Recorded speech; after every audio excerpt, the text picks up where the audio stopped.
There is a moment, a single quiet moment, that changes the entire architecture of power between two people. It is not a moment of grand gesture. It is not a speech, a gift, or a declaration. It is a moment of withdrawal. The instant you stop reaching for someone, stop begging for their attention, stop bending your identity to fit their approval, something ancient and merciless activates in the human mind. They turn, they notice. They begin, without even understanding why, to reach for you. This is not romantic mysticism. This is the oldest law of human psychology, older than seduction, older than negotiation, older than diplomacy itself. Human beings are not wired to value what is freely given. We are wired to value what is scarce. The moment something becomes abundant, available, chasing us down the street with its need, we devalue it instantly, instinctively, without mercy. I have studied power for 30 years. I have watched kings fall because they could not stop pursuing loyalty that had already left them. I have watched lovers destroy themselves chasing a warmth that fled the moment they grabbed for it, and I have watched the opposite. The rare few who understood a brutal truth. Retreat is a weapon. Silence is a weapon. Indifference, properly wielded, is more seductive than any declaration of love ever spoken. Today I am going to show you why chasing is the single most self-destructive act a human being can commit. In love, in business, in friendship, in life. And I am going to show you the precise mechanics of the reversal. How the moment you release your grip, the world begins to close its hand around you instead. This is not a comfortable lesson. It will feel like losing control. But control was never in the chase. It was always in the walking away. Chasing feels like action. It feels like effort, like devotion, like proof of how much you care. This is the great illusion, and it is precisely why the trap is so effective. It disguises itself as virtue. You believe that by pursuing harder, calling more, explaining more, proving your worth more insistently, you are moving closer to the thing you want. In truth, you are doing the opposite. You are pushing it further away with every step. Consider the basic architecture of desire. Desire is not a static thing that exists independently of context. It is relational. It exists only in the gap between what a person has and what they perceive they might lose or might not get. The moment you close that gap by making yourself fully available, fully explained, fully certain, you destroy the very mechanism that generated interest in the first place. You cannot create longing in someone by removing all reasons for them to long. This is why the person who chases is almost always working against their own goal without realizing it. Every text sent too quickly, every plan rearranged to accommodate someone else's convenience, every argument won through sheer persistence rather than genuine persuasion. These are not acts of strength. They are transactions in which you repeatedly announce your own low value. You are, in effect, training the other person how to treat you. And human beings, whether they admit it or not, learn quickly. They learn that they do not need to invest, because you will always be the one investing. They learn that they do not need to wonder about you because you have already answered every question before it was asked. I want you to think of desire as a form of currency. In any exchange of value, price is not set by the object itself. A diamond and a piece of glass can be chemically similar in appearance, but their price is set by scarcity, difficulty of acquisition, and controlled access. Human attention operates by an identical logic, however uncomfortable that may be to accept. When you make yourself infinitely accessible, you are, in market terms, flooding the supply. And flooded supply, no matter how genuinely valuable the underlying asset, collapses in price. Now consider the emotional mechanism beneath this. Chasing is almost always driven by anxiety, not by strength. It comes from a fear of loss that has already psychologically occurred. The chaser is not operating from abundance. They are operating from a hole they are trying to fill using another person's validation. And this desperation, however carefully disguised behind charm or generosity, is detectable. Human beings possess a highly refined, evolutionarily ancient radar for detecting need in others. We can sense it in tone of voice, in the frequency of contact, in the subtle overcorrection of someone trying too hard to seem calm. And the moment that radar goes off, something shifts internally in the person being chased. Respect quietly drains out of the relationship, replaced by a kind of pity or worse, a mild contempt they may not even consciously register. This is the cruel irony at the center of chasing. The very energy you spend trying to prove your worth becomes the evidence that convinces the other person you have none to spare. It is a self-consuming fire. The harder you burn to keep their attention, the faster you exhaust the fuel that made you interesting in the first place. Your independence, your mystery, your sense of a full life that exists whether or not they are part of it. Throughout history, those who mastered influence understood this instinctively, even if they never articulated it in these exact terms. Courts, diplomatic circles, and negotiating tables have always rewarded restraint over eagerness. The diplomat who reveals urgency loses leverage before the negotiation even begins. The suitor who reveals desperation loses the very thing that made them desirable. Eagerness is information, and it is almost always used against the one who reveals it.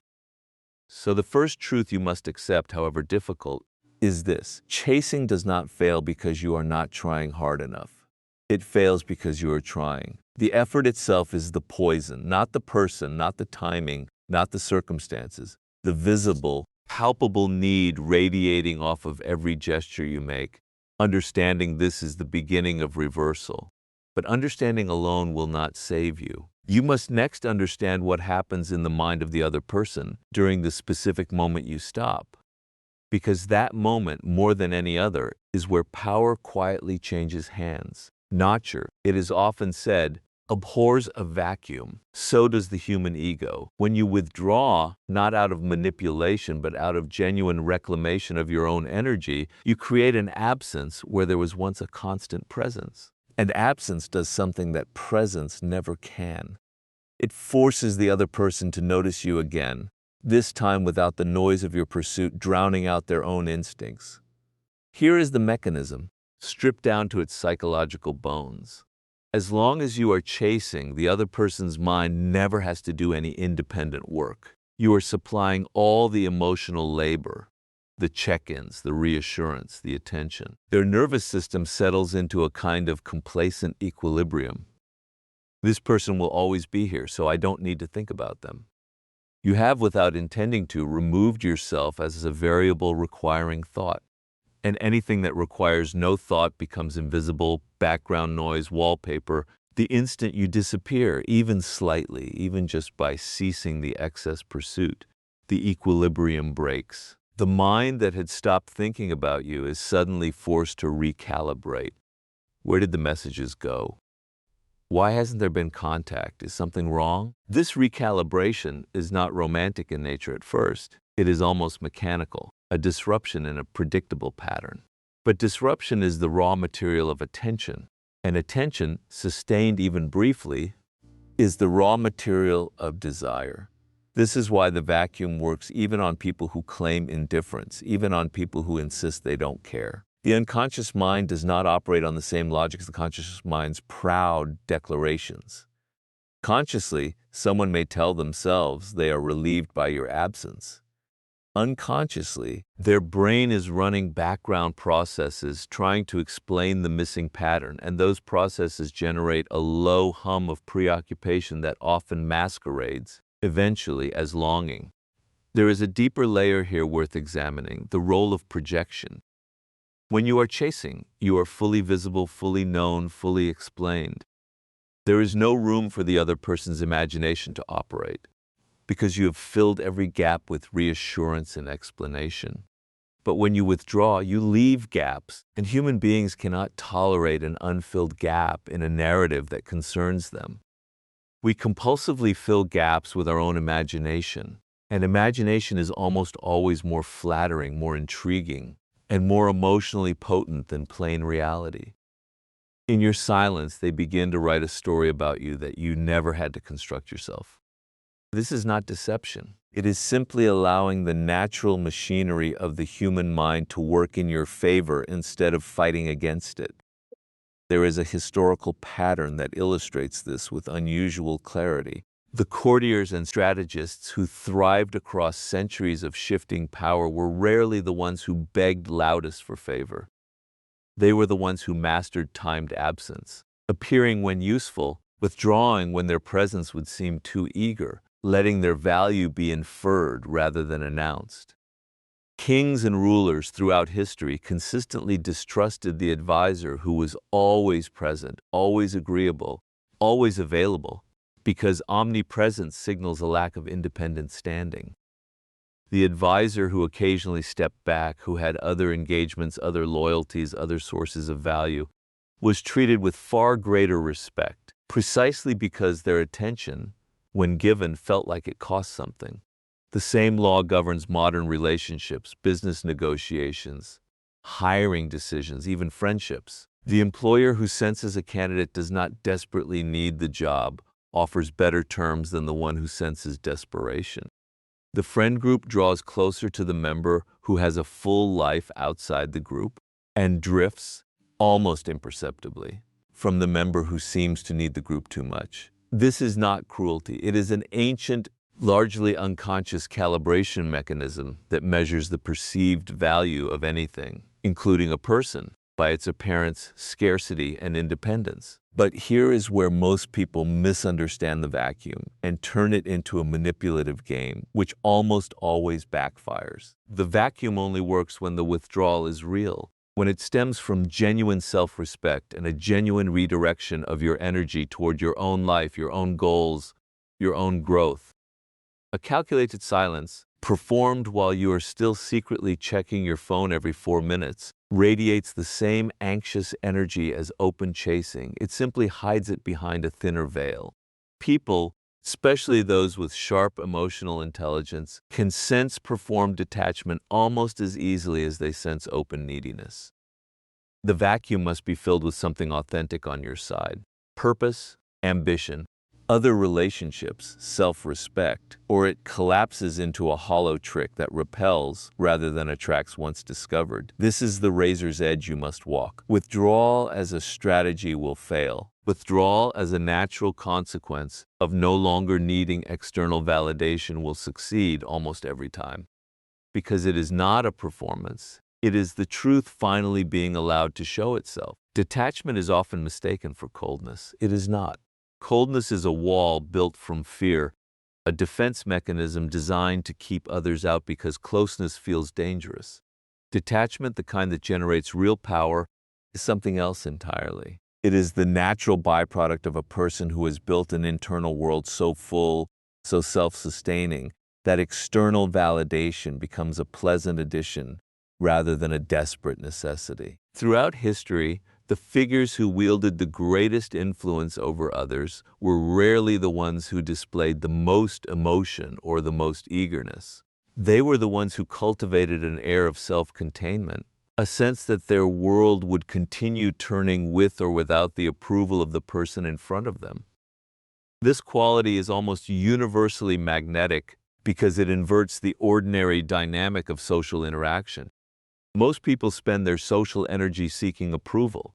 The detached individual appears to require none, and paradoxically, this is precisely what generates approval in abundance. Diplomats across centuries understood that revealing eagerness in a negotiation was equivalent to handing your opponent the upper hand before a single word of substance was exchanged. The party who appeared least invested in the outcome routinely secured better terms, because their apparent indifference forced the other side to work harder, concede more, and value the agreement more highly simply to secure it. This is not coincidence. It is a consistent, almost mathematical pattern across the history of negotiation, courtship, and rivalry alike. There is a psychological concept worth naming plainly here: reactive devaluation. Human beings instinctively devalue what comes easily and overvalue what requires effort or risk to obtain. This is not a flaw in human psychology. It is a deeply embedded survival mechanism.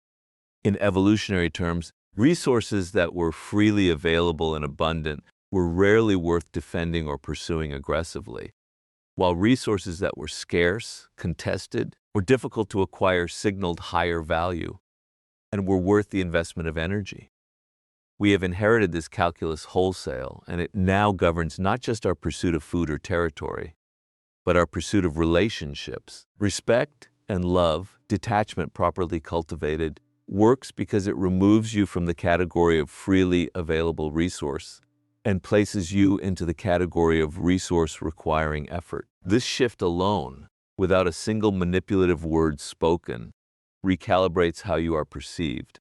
People do not fall for detachment as a trick. They fall for the version of you that finally seems whole, self-sufficient, and unbothered by their approval.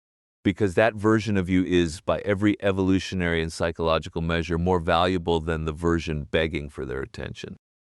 But there is a deeper, more uncomfortable truth buried inside this law, and I want to state it plainly because most people flinch from it. You cannot fake this state for long. Detachment achieved through genuine self-respect radiates a different frequency than detachment performed as strategy.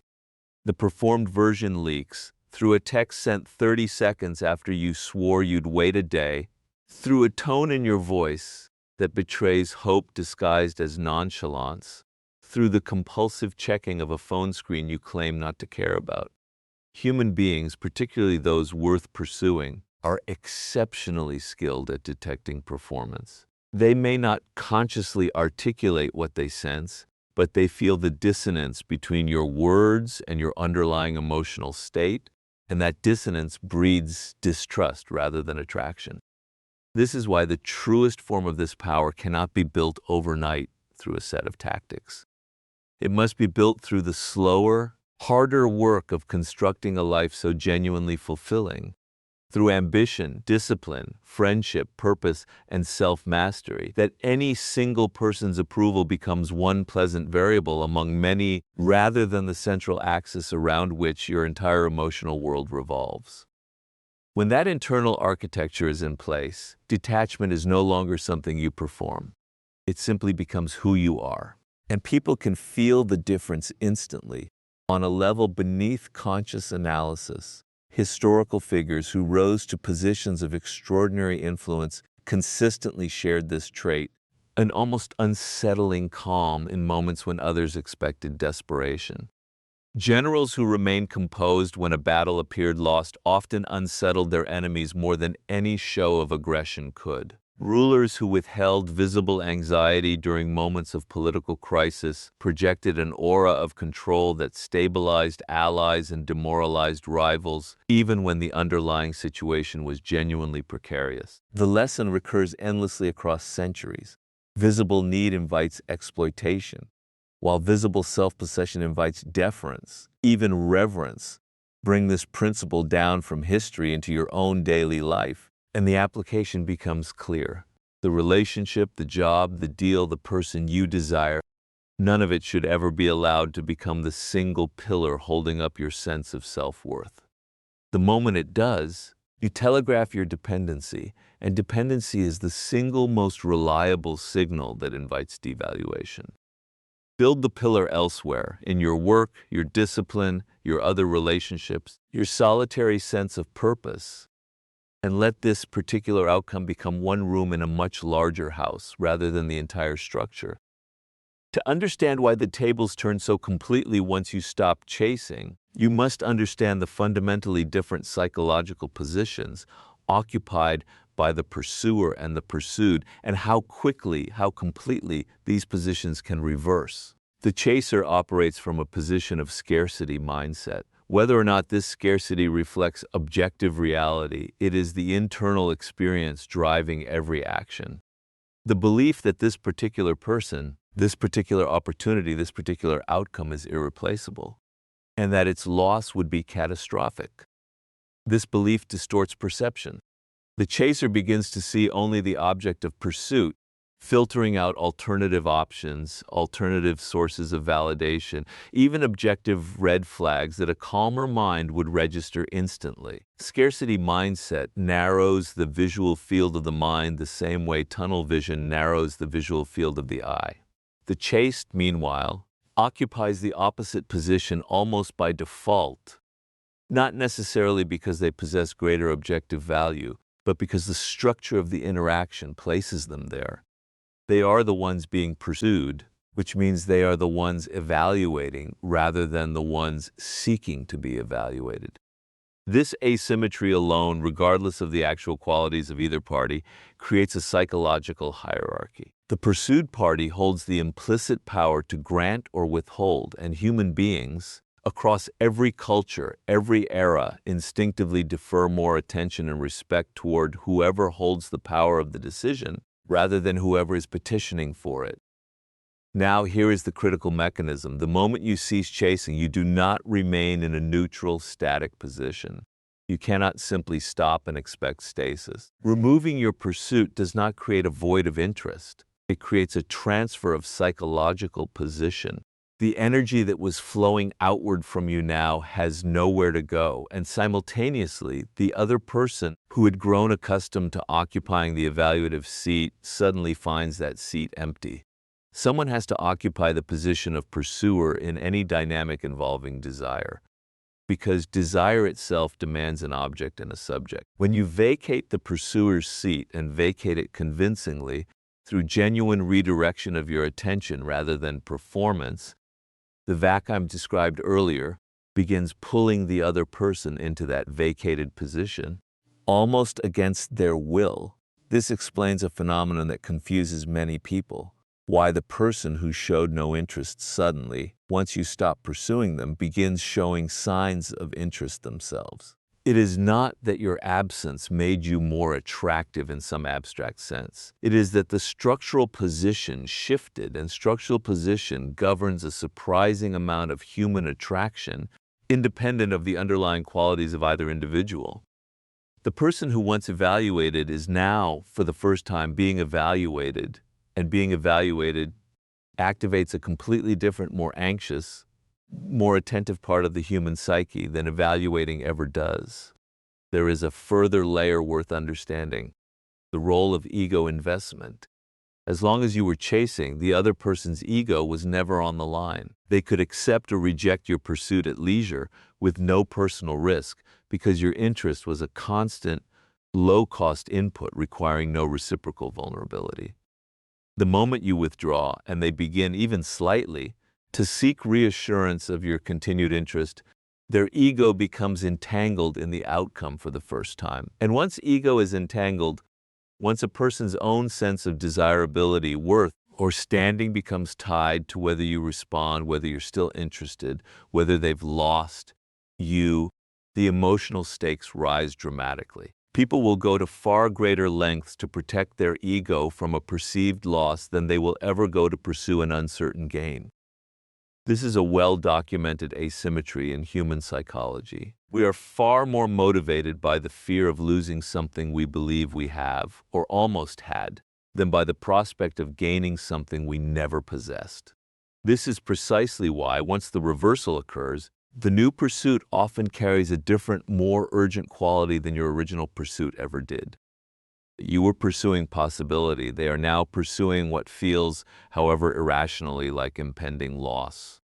And loss aversion, as any student of human decision-making will confirm, is one of the most powerful motivators the human mind possesses, more powerful, in most controlled comparisons, than the pursuit of equivalent gain. It is worth pausing here to address the ethical dimension many listeners will rightly be considering.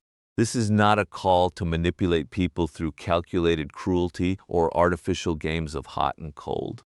That approach is transparent, corrosive, and ultimately self-defeating, because it is built on deception rather than genuine self-respect. What I am describing is not a trick to be deployed against another person. It is a correction to be made within yourself. The withdrawal that triggers this reversal must be real.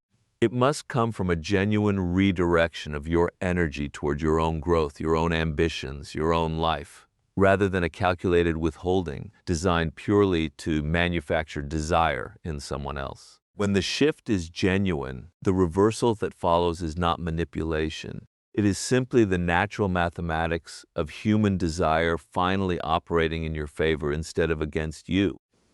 Understanding the theory is only the first stage. The far harder task is applying it in the middle of real emotional turbulence, when every instinct in your body is screaming at you to reach out, to explain yourself, to close the gap that feels unbearable. Let me walk you through the practical architecture of this shift. The first step is what I call the audit of investment. Before you can withdraw convincingly, you must honestly assess how much of your emotional, mental, and even physical energy has been funneled into pursuing this one person, this one outcome, this one validation. Most people underestimate this dramatically because chasing behavior often disguises itself as normal care or diligence. Count the messages sent without response. Count the mental rehearsals of conversations that haven't happened yet. Count the hours spent interpreting a single delayed reply. This audit is uncomfortable, but it is necessary because you cannot redirect energy you refuse to acknowledge you are spending.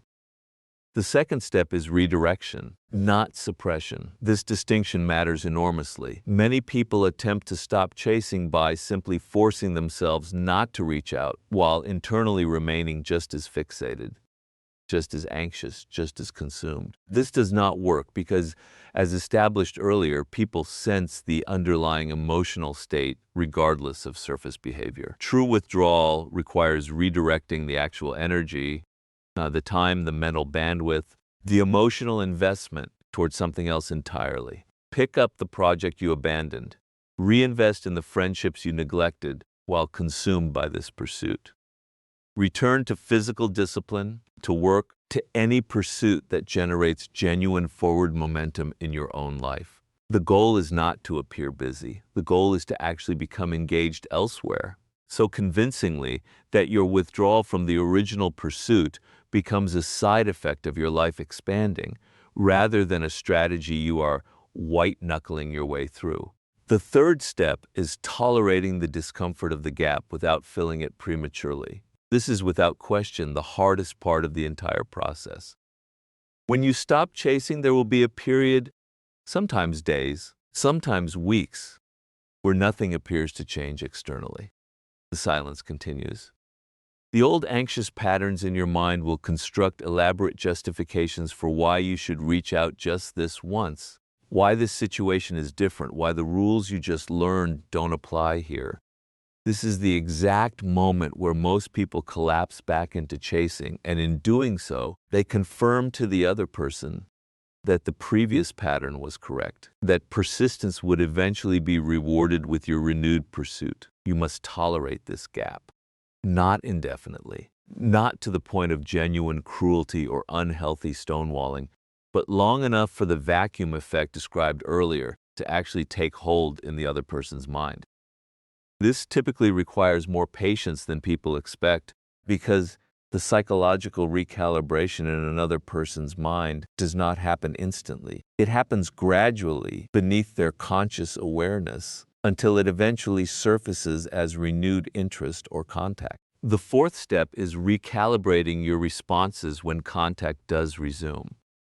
This is where many people, having successfully triggered the reversal, immediately destroy it by reverting instantly to their old chasing behavior the moment the other person reaches back out. If they receive one message after a period of withdrawal, they respond within seconds, over-explain their absence, and flood the reopened channel with all the pent-up energy they had been suppressing. This instantly resets the dynamic back to its original imbalanced state. Instead, when contact resumes, you must respond from the same place of genuine self-possession that generated the reversal in the first place. Warm but not desperate, engaged but not overwhelming, interested but clearly still occupied by a full life that does not revolve entirely around this renewed contact. The fifth and final step is the hardest to accept intellectually, though it becomes easier once internalized. You must be genuinely willing to lose the outcome. This is not a paradox designed to sound clever. It is the actual mechanical requirement for this entire process to function. If your withdrawal is secretly a performance you are enacting purely to manipulate someone back into pursuing you, with an internal terror of permanent loss driving every moment of your silence, that terror will leak through every interaction. undermining the very detachment you're trying to project. True power in this dynamic comes only from a withdrawal built on the genuine, internalized acceptance that if this particular person never returns, your life will still hold meaning, purpose, and worth. This acceptance is not resignation or pessimism. It is the deepest form of self-respect. Paradoxically, it is precisely this quality that most reliably draws people back. Consider this practically. When you no longer need a specific outcome to validate your sense of self, you stop making decisions from fear and start making them from genuine preference. You stop over-explaining because you no longer feel the compulsive need to justify your worth. You stop checking for signs of validation because your validation now comes from an internal source rather than an external one.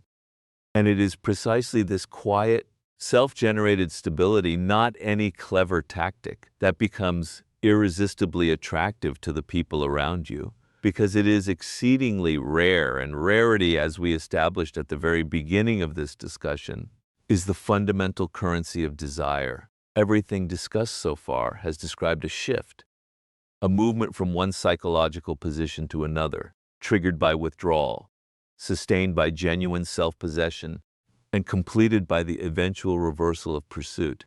But there is a final stage beyond the shift itself, a stage most people never reach because they treat this entire framework as a temporary tactic to be deployed during a single crisis of unrequited attention, then abandoned once the desired outcome is achieved. This is a mistake that costs them everything they gained.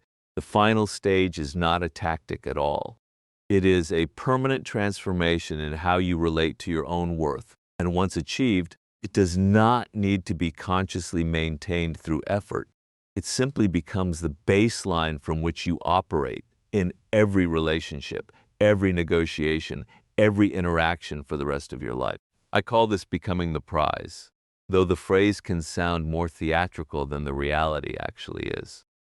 Becoming the prize does not mean becoming arrogant, aloof, or performatively unavailable. It means arriving at a state where your sense of value is generated entirely from within, from your discipline, your competence, your relationships, your growth, your integrity, such that external approval becomes a genuine pleasure rather than a desperate necessity. When this internal state is achieved, you no longer need to strategically withhold pursuit to trigger the reversal described throughout this discussion, because you were never truly chasing in the first place. You are simply living a full life, and people are naturally drawn toward fullness the way they are naturally repelled by emptiness, regardless of any conscious strategy on your part. This is the deepest irony embedded in the entire law we have explored today. The techniques of withdrawal, detachment, and redirected energy are ultimately training wheels. They are necessary for those still trapped in scarcity mindsets, still governed by fear of loss, still measuring their worth by the attention of specific individuals. But the goal was never to master these techniques as permanent tools of manipulation. The goal was to use them as a bridge toward a state where they become unnecessary, where you have genuinely internalized that your value does not fluctuate based on whether any single person chooses to pursue you. Consider the historical figures who wielded lasting influence, not momentary manipulation, but genuine, sustained magnetism across decades of public and private life. Their power rarely stemmed from calculated withholding performed in individual moments. It stemmed from a fundamentally secure sense of self that had been built over years, sometimes through hardship, sometimes through discipline, sometimes through the accumulation of genuine mastery in their chosen field. Their detachment was not a mask worn during negotiations and removed afterward. It was simply the texture of their character, visible in every interaction, whether they were trying to influence someone or not. This is the ultimate destination of everything we have discussed. Not a set of tactics you deploy strategically when you sense yourself slipping into desperate pursuit, but a fundamental reconstruction of where your worth is anchored. When that reconstruction is complete, you will notice something remarkable. You stop needing to calculate whether you're chasing too hard, because the impulse to chase in the first place begins to fade. It doesn't disappear entirely. You remain human, capable of genuine desire and genuine disappointment, but it loses its compulsive, desperate quality. You find yourself able to want things and want people without needing them in a way that distorts your judgment or corrodes your dignity. And here is the final, perhaps most important truth. Once you reach this state, you will find that the specific outcome you originally sought, whether it was a particular person's affection, a particular deal, a particular position, often becomes almost secondary to the transformation itself. You will have gained something more durable and more valuable than the original object of your pursuit. The internal architecture that makes you naturally, effortlessly attractive to opportunity, to respect, to genuine connection across every domain of your life, not just the one situation that originally prompted this journey. This is why the law we explored today extends far beyond romantic pursuit. Though that is often where people first encounter its brutal clarity, it governs business negotiations, where the party who needs the deal least routinely secures the best terms. It governs friendships, where the person with the fullest life is drawn toward, not away from. It governs professional advancement, where the employee who is not desperately clinging to approval is often the one most trusted with responsibility and respect. The law is universal because it reflects something true about human psychology at its foundation. We are drawn towards strength, towards self-containment, toward those who do not need us to complete them.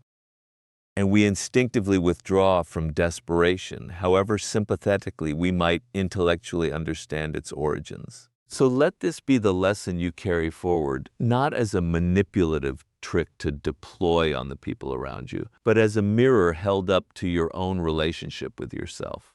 The moment you stop chasing is not merely a moment when someone else's behavior changes. It is the moment you reclaim the authority over your own worth that you had, perhaps without realizing it, handed over to someone else entirely. And once that authority is reclaimed permanently, deliberately, you will find that the world, in love, in business, in every arena where influence matters, begins, almost without effort, to come looking for you,